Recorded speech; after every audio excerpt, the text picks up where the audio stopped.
non solo Veneto, Lombardia e Emilia-Romagna. La richiesta di autonomia differenziata continua la sua marcia in tutte le regioni d'Italia. Il Piemonte ha un testo predisposto. Proprio venerdì la conferma e la presentazione del dossier sul tavolo del Ministero, retto dalla vicentina Erika Stefani, da parte della Regione Liguria.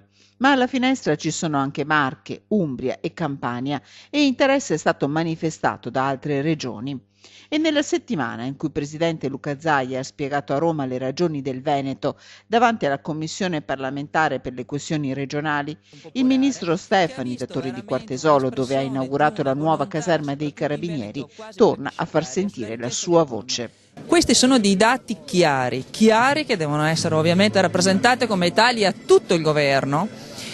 Quindi non solo la Costituzione, non solo il referendum, non solo l'istanza territoriale, ma vi è anche un contratto di governo. Quel contratto di governo dice che si devono perseguire e si deve dare una risposta alle richieste di autonomia. Io penso che più chiari così non si possa essere.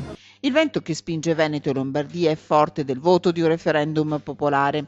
In Veneto si moltiplicano le iniziative a sostegno del progetto, non ultima la mozione votata a larga maggioranza dal Consiglio Comunale di Vicenza giovedì. Vedo grandissime iniziative a livello territoriale che vanno dalle amministrazioni, iniziative anche nella cittadinanza. La richiesta di autonomia, ripeto, è una richiesta forte, non è solo una richiesta identitaria, è che si è capito che l'autonomia può dare delle risposte chiare in termini di responsabilità e di valorizzazione del territorio ed è una soluzione per tutta l'Italia.